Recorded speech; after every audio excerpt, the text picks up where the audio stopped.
ಏನಾಯ್ತು ಅಪ್ಪನಿಗೆ? ಅಂದ್ರೆ ಎಷ್ಟು ವಯಸ್ಸು ಸರ್ ಅಪ್ಪ ತೀರ್ಕೊಂಡಾಗ? 67 ಆಗಿ 68. 67 ಆಗಿಲ್ಲ, ಯಾಕೆ ಗೊತ್ತಾ? 67 ಆಸ್ಪಾಸ್. 67ರಲ್ಲಿ ತೀರೋಯ್ತು. ಇಲ್ಲಿಂದ ಹೆಣ ಹೋಯ್ತು, ಸಾಯಂಕಾಲ ಬಾಟನಾಡಿ ಗೊತ್ತಿಲ್ಲ ಆಗ. ಸ್ಮಶಾನಕ್ಕೆ ಹೋದ ಹೆಣ ವಾಪಸ್ ಬಂತ, ಲೇಖನ ಬಂದಿತ್ತು ವಾಪಸ್ ಬಂತ. ಹೆಂಗೆ ಹೇಳಿಗೆ ಕಾಳಿಂಗರಾಯರು ಹೆಂಡತಿ ಬಂದಿಲ್ಲ, ಇವತ್ತಿಗೆ ಬಂದ್ ಮಾಡೋದಲ್ಲ ಇದಕ್ಕೆ. ಕಾಳಿಂಗರಾಯರ ಶವವನ್ನ ಇವತ್ತು ಮಾಡೋದಿಲ್ಲ, ನಾಳೆ ಬೆಳಿಗ್ಗೆ ಅವರು ಧರ್ಮಪತ್ನಿ ಬಂದ ಮೇಲೆ ಮುಂದಿನ ಕಾರ್ಯಕ್ರಮ ಅಂತ ಅನೌನ್ಸ್ ಆಗಬೇಕು. ಅಲ್ಲಿ ಬಂದ್ಬಿಟ್ಟು ಇಲ್ಲ ಹೆಣ ಇವ್ರು ಬೇಡ, ತಗೊಂಡೋಗುವ, ಅಲ್ಲಿ ಬೇಡ, ರೂಮ್ ಬೇಡ, ತಗೊಂಡೋಗುವ ಅಂದ್ರು.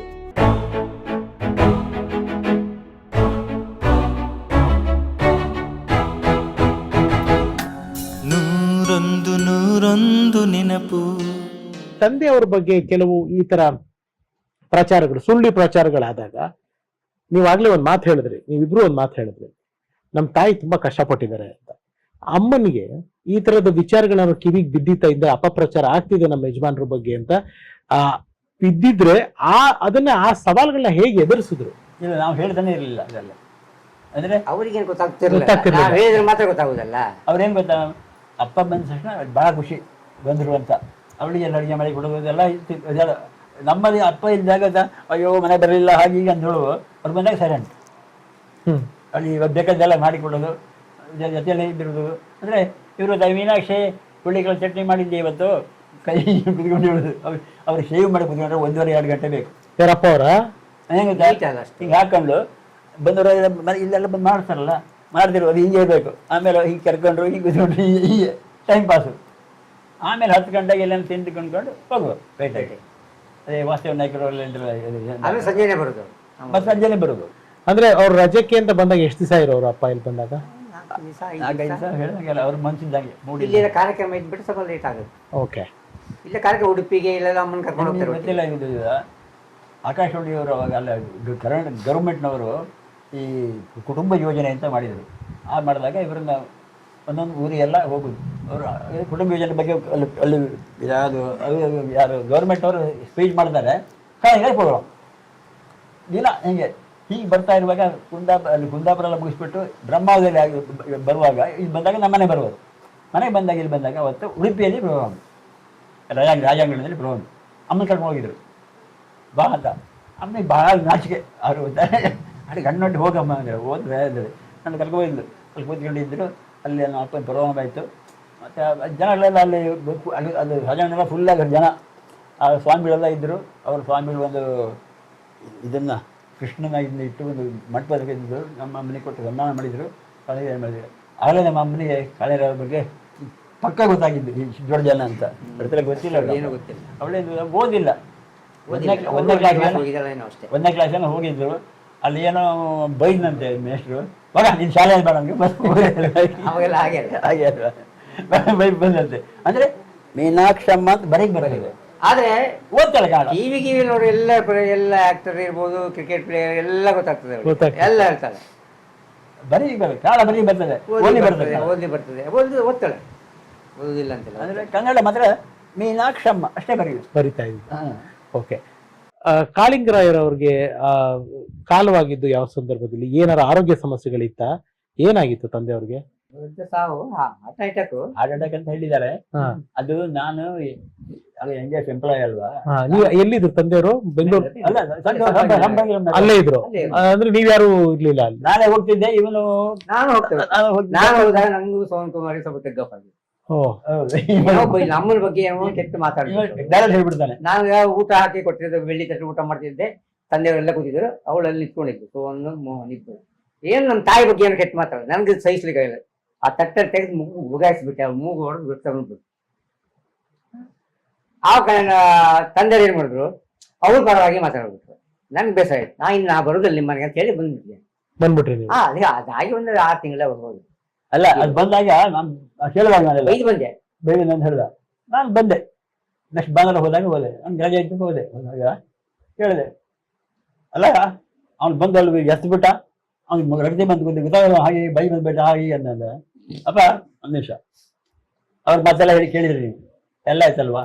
ಈಗ ಮಾತಾಡೋದು ನಾನು ಮಧ್ಯೆ ಮಾಡಬಾರ್ದು, ಆಗ್ಬೋದಾ? ಇಲ್ಲಿ ಮಾಡಲ್ಲ ನಾನು. ಆಯ್ತು, ನಾ ಹೇಳು. ನಮ್ಮ ತಮ್ಮ ಇದು ಎಸ್ದ ಆಯ್ತು, ಒಬ್ಬದೆ. ಸೋನ್ ಕುಮಾರಿ ಅವರು ಯಾವ ಮಾತು ಹೇಳಿದ್ರು ಗೊತ್ತಾ? ನಮ್ಮಮ್ಮನ ತುಚ್ಛವಾಗಿ ಬೈದ್ಲು. ನಾನು ಅದು ಆ ಶಬ್ದಗಳೆಲ್ಲ ಹೇಳಕ್ಕೆ ಇಷ್ಟ ಬೇಡ ಸರ್, ಬೇಡ ಬೇಡ. ಅದು ತುಚ್ಛವಾಗಿ ಬೈದ್ಲು.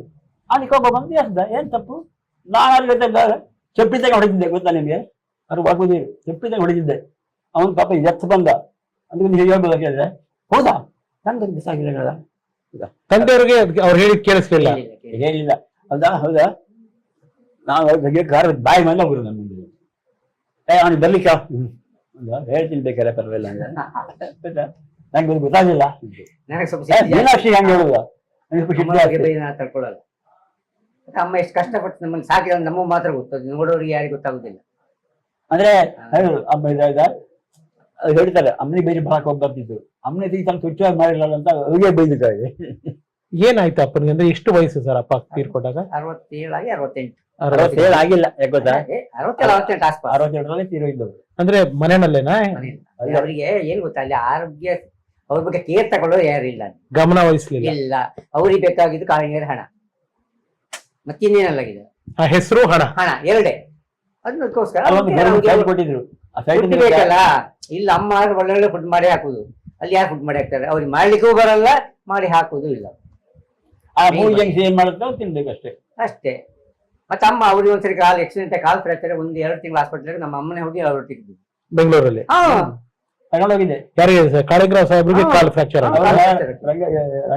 ರಂಗ ಹಾಸ್ಪಿಟಲ್ ಇದೆಯಲ್ಲ ಅಲ್ಲಿ ಬ್ಲಡ್ ಪಕ್ಕದಲ್ಲಿ, ಅಲ್ಲಿಗೆ ಸೇರಿಸಿದ್ರು. ಗೌರ್ಮೆಂಟ್ ನವರು ಸೇರಿಸಿದ್ದು. ಗುಂಡ್ರಾವ್ ಸಿಎಂ ಆಗಿದ್ದಾಗ ಅಮ್ಮನ ನಾನು ದಿನ ಅಲ್ಲಿ ಬಿಟ್ಟು ನಾನು ಜೂಡಿ ಹೋಗ್ತಿದ್ದೆ. ನೀವೆಲ್ಲಿ ಇರ್ತಿದ್ರಿ? ಯಾವಲ್ಲಿ ಇರುವಾಗ? ರಾಜನಗರದಿಂದ ಸಂಪಂಗಿರಾಮವರೆಗೆ ಓಡಾಡ್ತಿದ್ರಿ? ಅಲ್ಲ, ಹಮರಾಮಕ್ಕಲ್ಲ, ಬೆಳಿಗ್ಗೆ ಅಲ್ಲಿಗೆ ಹೋಗುದು, ಫ್ಯಾಕ್ಟ್ರಿ ಹೋಗ್ಬೇಕಾರೆ. ಅಲ್ಲ, ತಂದೆಯವ್ರ ನೋಡಕ್ಕೆ ಸಂಪಂಗಿರಾಮನಗರಕ್ಕೆ ಹೋಗ್ತಾ ಇದ್ರಿ ಹಾಸ್ಪಿಟ್ಲಿಗೆ. ರಾಜ ಅಲ್ಲ, ಅವ್ರ ಮನೆ ಇದ್ದಿದ್ದು ಸಂಪಂಗಿರಾಮನಗರ ಅಲ್ವಾ? ಅವ್ರು ಹಾಸ್ಪಿಟ್ಲಿಗೆ ಸೇರಿದಾಗ ಅಮ್ಮ ಬಂದಿದ್ದಲ್ವಾ, ಆಗ ಅಮ್ಮನ ಜೋಡ ಅಲ್ಲಿ ಬಿಡುದು. ಎಲ್ಲಿ ಅಮ್ಮ ನಿಮ್ ಜೊತೆಗಿದ್ರು? ಅದೇ ಹಾಸ್ಪಿಟ್ಲಿಗೆ ಬಿಡುದು, ವಾಪಸ್ ಬರುವಾಗ ಕರ್ಕೊಂಡ್ ಬರುದು. ಇಲ್ಲಿ ತಂದೆಯವ್ರ ಜೊತೆ ಸಂಪಂಗಿರಾಮನಗರದಲ್ಲಿ ಇರ್ಲಿಲ್ವಾ ಅಮ್ಮ?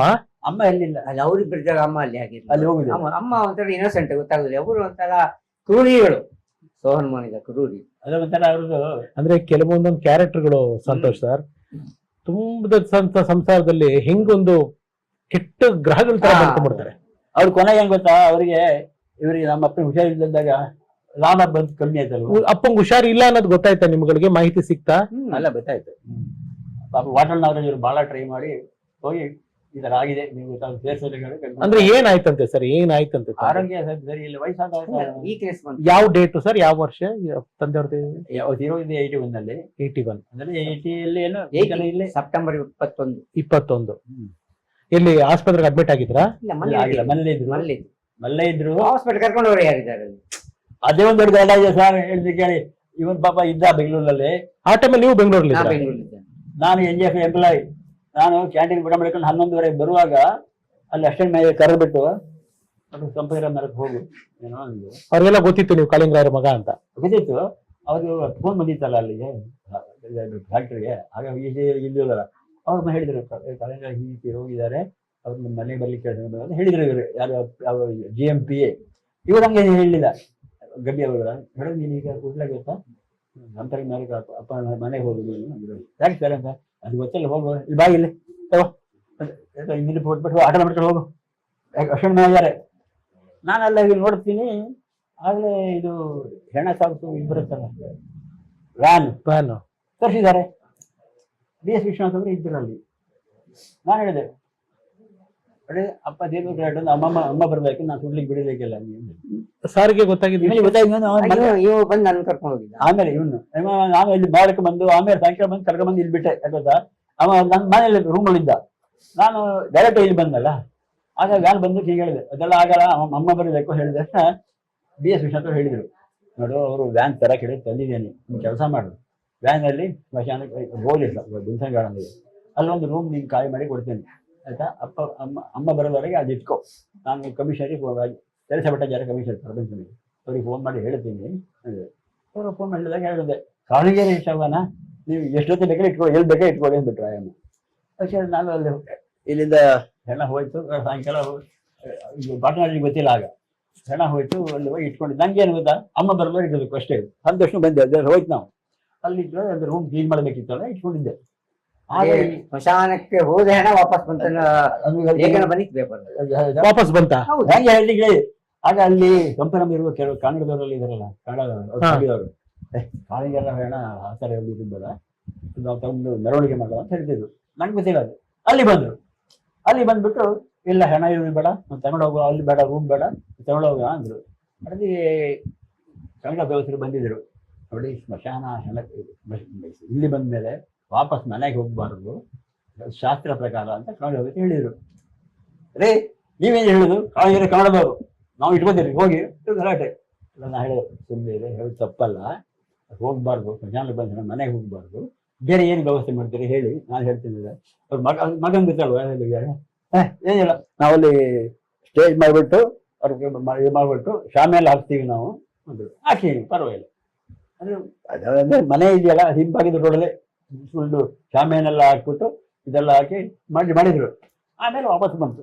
ಅಡುಗೆಯಲ್ಲಿ ಆಕಾಶವಾಣಿಗೆ ಬಂದಿದ್ರು, ಕಾಳಿಂಗೆರೆ ಅವರ ಹೆಂಡತಿ ಬಂದಿದ್ರು. ಇವತ್ತಿಗೆ ಬಂದ್ ಮಾಡೋದಲ್ಲ, ಅದಕ್ಕೆ ಕಾಳಿಂಗೆರೆ ಅವರ ಶವವನ್ನು ಇವತ್ತು ಮಾಡೋದಿಲ್ಲ, ನಾಳೆ ಬೆಳಿಗ್ಗೆ ಅವರ ಧರ್ಮಪತ್ನಿ ಬಂದ ಮೇಲೆ ಮುಂದಿನ ಕಾರ್ಯಕ್ರಮ ಅಂತ ಅನೌನ್ಸ್ ಆಗೋಯ್ತು ರೇಡಿಯೋದಲ್ಲಿ. ಆಗ ಹೇಳಿದ್ದಾನೆ, ನಾನು ಅಷ್ಟೊತ್ತಿಗೆ ಹೋಗ್ಬಿಟ್ಟು ನಾನು ಇಲ್ಲಿ ಗಾಂಧಿನಗರ ಬಂದ್ಬಿಟ್ಟು ಜಿ ವಿ ಶಿವಾನಂದರ ಮಲ್ಲ ನಾನು ಅಲ್ಲಿ BJಶ್ರೀ ಅಂತ ಹೇಳಿದೆ. ಕೂಡಲೇ ಅಮ್ಮನಿಗೆ ಹೇಳ್ಬೇಕಲ್ಲ, ಆಗ ಫೋನ್ ಇಲ್ವಲ್ಲ, ಪೋಸ್ಟ್ ಆಫೀಸಿಗೆ ಮಾಡ್ಬೇಕಾದ್ರೆ ಇಲ್ಲಾಗ್ಲಿಲ್ಲ, ಸಿಗ್ಲಿಲ್ಲ. ಡೈರೆಕ್ಟ್ ಆಗಿ ಅಲ್ಲಿ ಚಾಲಸ್ಕೋಟ್ ಸರ್ಕಲ್ ಅಲ್ಲಿ ಇದೆಯಲ್ಲ ಅಲ್ಲಿಗೆ ಒಂದು BSNL ಅಲ್ಲಿಗೆ ಹೋಗಿದ್ದು, ಕರ್ಕೊಂಡು ಬನ್ನಿ ಅಂತ. ಅಲ್ಲೊಬ್ಬರು ಲಕ್ಷ್ಮೀ ಅಂತ ಒಬ್ಬರು ಲಕ್ಷ್ಮಿ ಅಂತ, ಅವರು ಪರಿಚಯ ಅವ್ರಿಗೆ. ಕಾಳಿಂಗೆರೆಯಿಂದ ಹಾಗೆ ಇರೋ ಪುರ ಎಲ್ಲ ಫೋನ್ ಕಿತ್ತಾಕ್ಬಿಟ್ಟು ಡೈರೆಕ್ಟ್ ಸ್ವಿಚ್ ಬಿಟ್ಟು ಬಾರ್ಕೋರಿಗೆ ಕೊಟ್ಬಿಟ್ಟು ಕೆಳಗೆ. ಅಂದರೆ ಅಮ್ಮನಿಗೆ ಹೇಳಬೇಡಿ ಯಾರಿಗೂ, ಅಷ್ಟೇ ಈ ಥರ ಆಗಿದೆ ಅಂತೆಲ್ಲ ಹೇಳಿದ್ದೆ ನಾನು. ಅವರು ನೋಡಿ ಮೀನಾಕ್ಷಿ ಅಮ್ಮ ಅವ್ರಿಗೆ ತಿಳಿಸ್ಬೇಕು, ಅಲ್ಲಿ ಅವ್ರಿಗೆ ಹೇಳಿ ಅವ್ರಿಗೆ ಕೂಡಲೇ ಬೆಂಗಳೂರಿಗೆ ಬರಬೇಕು ಅವರು, ಆಯಿತಾ, ಅದು ವ್ಯವಸ್ಥೆ ಮಾಡಿ ನೀವು, ಯಾಕೆಂತ ಗೊತ್ತಿಲ್ಲ ನಮಗೆ, ಫೋನ್ ಬಂದಿದೆ ಇಲ್ಲಿಂದ ಅಂತೇಳಿ. ತನ್ನ ಸುಖವನ್ನು ಕಂಪ್ಲೀಟ್ ತ್ಯಾಗ ಮಾಡಿ ನಮ್ಮನ್ನು ಸಾಕಿದ್ದಾರೆ. ಅವರು ಊಟ ಮಾಡಿದ್ರು, ನಮ್ಮ ಊಟ ಹಾಕ್ತಿದ್ದಾರೆ. ಎಲ್ಲರೂ ಕೂಲಿ ಮಾಡಿ, ಯಾರ ಮನೆ ಹಪ್ಪಳ ಸಂದಿಗೆ ಚಟ್ನಿ ಪುಡಿ, ಖಾರದ ಪುಡಿ, ಸಾಂಬಾರು ಪುಡಿ ಅದನ್ನೆಲ್ಲ ಮಾಡಿ ತಂದು ಆ ಬರುವ ಇದರಲ್ಲಿ ಮತ್ತೆ ಹಸುವನ್ನೆಲ್ಲ ಸಾಕಿ ಹಾಲು, ತುಪ್ಪ ಮತ್ತೆ ಅದ್ರ ಗೊಬ್ಬರವನ್ನೆಲ್ಲ ಮಾರಾಟ ಮಾಡಿ ನಮ್ಮ ಕಡಿಮೆ ಮಾಡಲಿಲ್ಲ. ಒಂದೊತ್ತು 2 ಹೊತ್ತೆಲ್ಲ 1 ಊಟ ಹಾಕ್ತಿದ್ದಾರೆ. ಅದರ ಬಗ್ಗೆ ನಾವು ಹೇಳೋಗಿಲ್ಲ, ಕೋಟಿಗೆ ಒಬ್ಬರು ಅಂತ ಹೇಳ್ಬೋದು.